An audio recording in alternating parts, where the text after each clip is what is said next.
As we learned previously, all around the world, intimate relationships associated with family are shaped by gendered social expectations and structures. Motherhood, parenthood, and the choice to be child-free are no different. So what happens when a couple has a child? First and foremost, they change from being a couple-centered relationship to a family-centered relationship. Why is that significant? Well, in romantic love and the way that the vast majority of Western society chooses to couple, they are choosing each other. It's you and I. It's he and she, or her and her, or them. And so the desire to be together is amongst the two of them. When a child is brought into the equation, the focus for the health of that baby needs to be family-centered. Instead of the focus on the couple, their focus needs to shift to that child. And that creates dissatisfaction for the couples. Dissatisfaction more for the couples that have different expectations. The partner who thinks, my life is not going to change and my partner is going to give me just as much love and time and energy, will have decreased satisfaction. And the partner who thinks, I'm having this baby and my partner is going to be there 100% and we're going to share parenthood equally, is also likely to be disappointed and have lower levels of satisfaction. We know that when middle-class European Americans and adults from most other parts of Western society, they think of families, they often think in terms of a mother, a father, and 2 or 3 children. And yet we know that the majority of families do not look like this at all. They do not have that model. So there's really a change in the way that we look at. Societally, there are large differences between people's perceptions of motherhood, fatherhood, and parenthood. And through the course of this video, we're going to take a look briefly at some of those differences. Let's begin with the stereotypes of motherhood. There's a societal belief that motherhood is the fulfillment of the feminine role. And yet, cultural variations in how new infants and births happen and are received indicate that there is not anything specifically natural, biologically indicative of all women across society. Thus, no natural attachment as well. So what are some of the stereotypes of motherhood? While they are vast, I'm going to provide you with just a few that top the lists. Breastfeeding is natural. Every mom can do it and should do it. If they don't, they fail. Maternal instincts kick in as soon as a woman becomes a mother. A mother should love every single second of her life as a mother and be 100% happy all of the time. It is ungrateful to miss one's life pre-children. A mother is responsible for the happiness of the entire family. And if she does not do this and someone is unhappy, she has failed. A mother should focus all of her attention on her children's needs, for she has no needs of her own. A child's bad life choices are her mother's fault. Motherhood equals absolute fulfillment. Choosing to stay at home means you give up your life and you're unmotivated or uneducated or whatever else you want to put there. Because now a woman has to do it all. A woman is only a good mother if she is perfectly organized and has everything under control at all times. A mother is able to take care of her child in totality. Asking for help is an absolute weakness. A mother should never have a negative feeling about her child. A good mother only raises healthy, friendly, well-behaved children that definitely do not cry. The list goes on and on. So, could a mother ever live up to this mystique? And let me take a step back further. Could any person live up to this mystique? I'm sure your answer is as mine, a definitive no. So let's dive into what this looks like for 2 groups of mothers. First, we'll start with lesbian mothers. Somewhere between 1 and 4 million mothers are lesbians in the United States. While some cultures and societies still deem lesbian mothers unfit, no study has ever found that children of lesbian parents to be in any way disadvantaged, to be compromised, or to be less healthy than those children of heterosexual parents. And yet, there are still stigmas in many parts of the world. As we look at single mothers, the very first thing that becomes clear is that they are more likely than any other family to be poor. Poverty is something that binds women together and is even more so for single mothers. In some countries, they're not even thought of as head of households because there is no man in the house.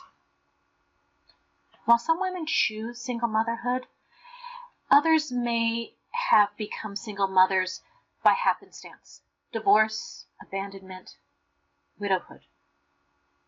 And oftentimes, because of the layers of poverty and discrimination, they are forced to choose between working to provide resources for their children and spending time with them. Either way, society will often blame her for not spending enough time or for not bringing the resources to her family. And so, like so many other mothers, she is at a disadvantage. As we broaden our view back to all mothers, one of the things that becomes important to understand is the impact of having a feminist mother on daughters. Daughters raised by feminist mothers are much more likely to believe they have broader choices in their lives. Daughters raised by feminist mothers who work outside of the home also have a greater tendency to view themselves as having more possibility in their lives, that any role is open to them. Now we lay culture over this idea and the acculturation. Your textbook does a great job in discussing African American mothers and their daughters, this blending of closeness, conflict, and control. Many African American women report feeling empowered as a result of their mothers. Mothers apparently contribute to this sense of empowerment in several ways. Daughters who describe themselves high in self-efficacy were women whose mothers had encouraged them to be family-oriented, to use acceptance as a parenting style, to be emotionally expressive, and to form a strong racial identity. That was from McWhirter's study in 1999. And daughters with high self-esteem have been found to be much more likely to believe their mothers are willing and able to protect and care for them, in Turnage's report in 2004. And finally, there's still a greater expectation that daughters will take care of aging parents, not children.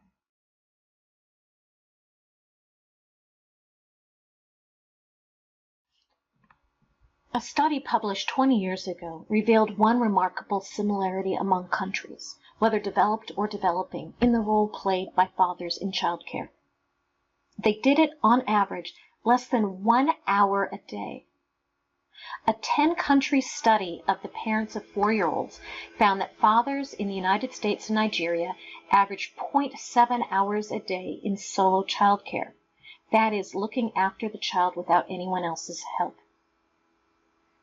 Chinese fathers spent the most time in daily childcare at 0.9 hours a day. Fathers in Hong Kong spent the least at 0.1 hours a day. Meanwhile, the mothers in these countries spent between 5.2 to 10.7 hours a day in solo childcare, the highest average belonging to women in the United States. The lowest, women in Belgium. That was an Owen study in 1995. This international study has not been updated in recent years. However, cross-national studies continue to show that fathers spend less time with children and more on leisure activity than mothers do. Research in the United States suggests that, although they still spend considerably less time than mothers do caring for their children. The Pew Research Center reports that since 1965, U.S. fathers have almost tripled the amount of time they spent with their children, to an average of 7.3 hours a week. Not a day, a week. whereas mothers spend almost twice as much time. In one study that's explored in your textbook, fathers spent an average of 27 minutes on weekdays and 51 minutes on weekends in the actual work of parenting, although that was more likely to be spent in play activities than disciplining or caretaking. So what impact do fathers have on their daughters? We know that support and encouragement from fathers are very important to daughters' development of self-confidence and high career aspirations. The more non-traditional encouragement and support and engagement fathers have in daughters' lives, the more likely they are to consider and explore non-traditional, non-gendered roles. Silverstein said in 1996, refining fathering to emphasizing nurturing as well as providing will place men in an equivalent dual role. This kind of change and encouragement helps all children to grow and develop to be the best that they can be. Finally, we'll take a look at child-free women. To be clear and to define for you, child-free or child-free by choice women are women who choose actively not to have children in their lives. And according to the U.S. Census Bureau, in 2014, 47.6% of women between the ages of 15 and 44 had never had children. This represents the highest percentage of childless women since the Bureau started tracking this data in 1976. According to a recent study, child-free women are the most hated people in the United States. And these attitudes continue. A woman who does not have children is assumed to have missed out on the core aspect of being a woman. The women who make up these percentages, whether by choice or not, are often experience unfair criticism and judgment. They're regarded as selfish, lazy, and self-serving. They experience shame, alienation, and hate. They often get pressure from their families of origin to expand the family and to grow it. And family gatherings can be quite awkward and difficult for them. So what do we know about child-free women? Women with more opportunities, both economic and educational, tend to desire fewer children. American women who choose to be child-free tend to be white, well-educated, and have non-traditional beliefs about gender roles. Child-free women have higher IQs. According to evolutionary psychologist Kanazawa, a woman's urge to be a mother drops 25% for every 15 extra IQ points. There are many reasons why women choose to be child-free. Goes beyond not having support or social services. It's negative interactions with children or understanding the burden of motherhood, having increased access to birth control, understanding environmental issues and overpopulation, or not needing to feel fulfilled by motherhood. These women give high ratings of satisfaction with their choices and do not differ from others in their reports of subjective well-being. The reality is that if you're both a mother and employee, every day is a double shift. A recent article in the New York Times Magazine looked at straight couples in which women are more unsure about whether they want kids than their male partners. So things are changing. And we will begin to look at, as women have more resources and more aspects available to them, whether this increase from 10% to what we believe now is 25% will continue to grow. And that concludes our discussion on motherhood, fatherhood, and child-free women.